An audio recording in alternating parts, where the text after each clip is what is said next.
Masih di program Hikmah ya sahabat. Para perajin mainan tradisional tak pernah kekurangan kreativitas dalam membuat ragam mainan. Dari yang berbahan dasar balon hingga spons, ada juga kapal otok-otok yang bertenaga uap. Nah, kali ini kita akan membahas mainan dari kertas metalik bernama ulir-ulir. Untuk zaman sekarang, mainan buatan Pak Jarno mungkin tergolong kuno ya. Tapi jangan salah, mainan jadul seperti ini ternyata tetap banyak peminatnya.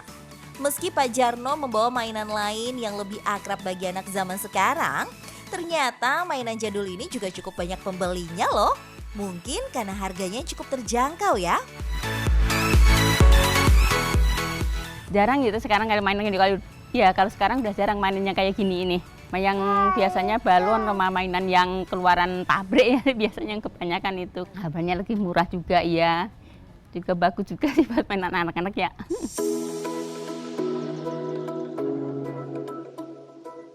Untuk membuat ulir-ulir sebenarnya sederhana. Tapi bagi yang tidak pernah membuatnya mungkin terasa rumit. Pertama, siapkan kertas metalik dengan 2 warna berbeda. Pak Jarno sendiri menggunakan warna emas dan hijau. Potong-potong kertas secara memanjang dengan ukuran yang sama. Kemudian potongan kertas dengan 2 warna berbeda ditempel. Setelah ditempel, kertas dimasukkan ke dalam alat seperti penggiling agar kertas menjadi berlipat kecil-kecil atau bergerigi. Jika sudah selesai, putar untayan kertas tadi agar berbentuk seperti spiral.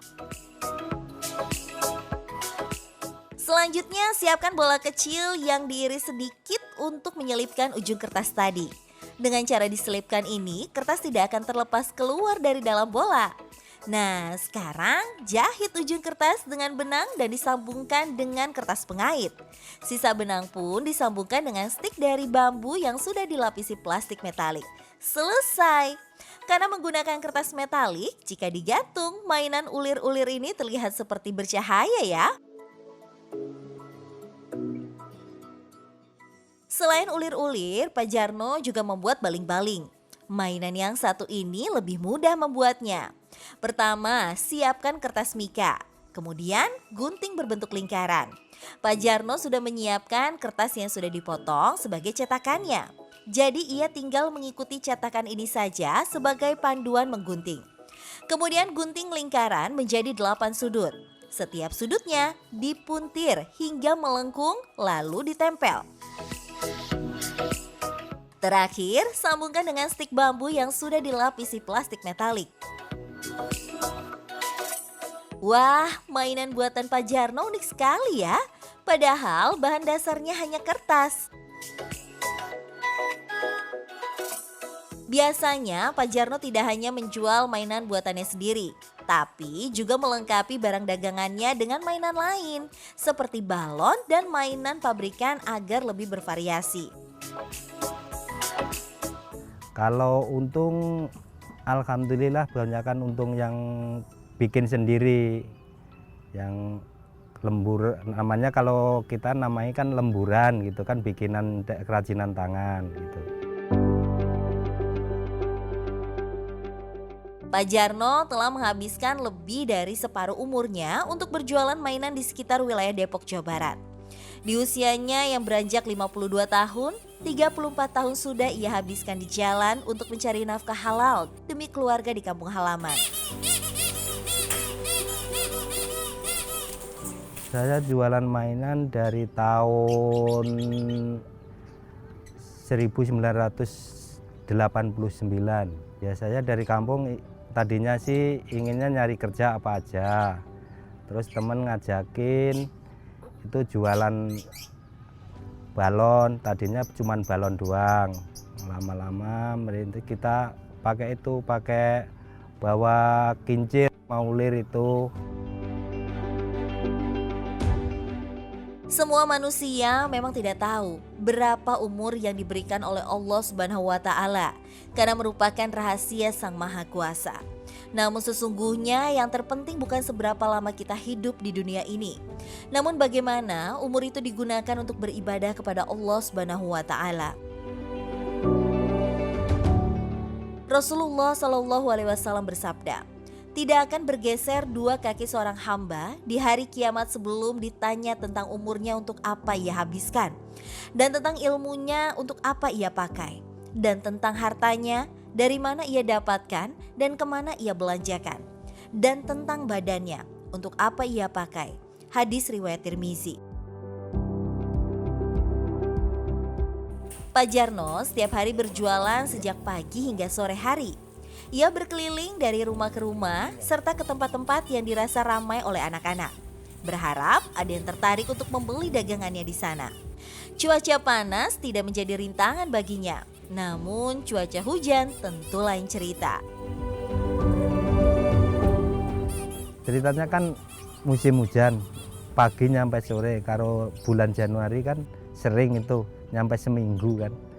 Ya kita mau nggak mau bagaimana, kita minjem sama teman buat beli beras masak sendiri.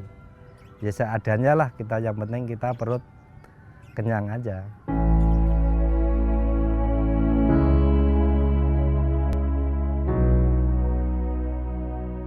Dari berjualan keliling, Pak Jarno bisa mengirim uang untuk istri dan anak-anaknya di kampung, yaitu di Wonogiri, Jawa Tengah. Mencari nafkah yang halal merupakan ibadah kepada Allah Subhanahu wa Ta'ala. Bekerja mencari nafkah adalah amal soleh yang pahalanya sangat besar, yang juga dinilai sebagai sedekah.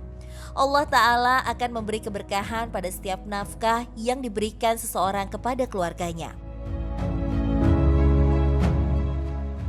Rasulullah Shallallahu Alaihi Wasallam bersabda, 1 dinar yang engkau keluarkan di jalan Allah, lalu 1 dinar yang engkau keluarkan untuk memerdekakan seorang budak, lalu 1 dinar yang engkau keluarkan untuk 1 orang miskin, dibanding dengan 1 dinar yang engkau nafkahkan untuk keluargamu, maka pahalanya lebih besar.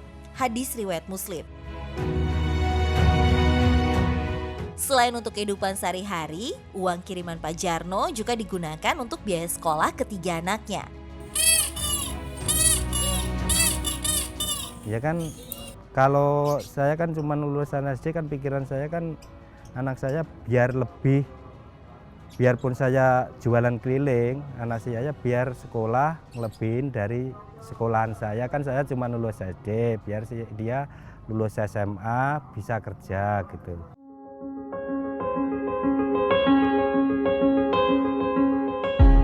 Keinginan Pak Jarno agar anak-anaknya mengenyam pendidikan yang lebih tinggi darinya bukan hal yang muluk-muluk. Karena setiap orang pasti menginginkan nasib yang lebih baik, terutama untuk keluarganya. Allah berfirman dalam surat Ar-Ra'd ayat 11 yang artinya, Allah tidak akan mengubah nasib suatu kaum sampai kaum itu sendiri yang mengubah nasib atau keadaan yang ada pada dirinya. Perjuangan Pak Jarno demi keluarganya tidak sia-sia. Kini, anak-anaknya sudah lulus sekolah menengah atas dan mulai mampu menghidupi diri mereka sendiri. Anak saya 3. Yang pertama itu ngajar di SD, guru honorer.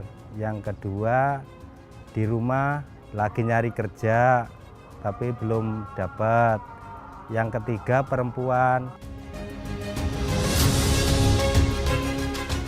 Dengan usia yang tidak lagi muda dan anak-anak yang mulai mandiri, Pak Jarno punya satu keinginan sederhana di masa depan. Ya kita misalnya anak kita kan masih 2 yang belum nikah. Kalau udah pada nikah, kita pengennya di kampung, udah istirahat. Kalau umur udah tua kan udah capek lah. Ya terutama kan kita kan ibadah dulu lah ya. Kalau kita ibadah berdoa kepada Allah Subhanahu wa Ta'ala kan kita lebih tenang. Di kampung tinggal kita, ya kalau di kampung kan istilahnya buruh tani ya ke sawah lah biar sehat badan kita. Ya, Abah Narto dan Pak Jarno adalah kepala-kepala keluarga yang sangat bertanggung jawab kepada keluarganya.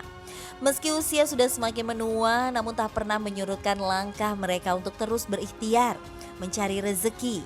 Semoga kita dapat meneladani mereka ya sahabat, menggali hikmah, menuai berkah. Wassalamualaikum warahmatullahi wabarakatuh.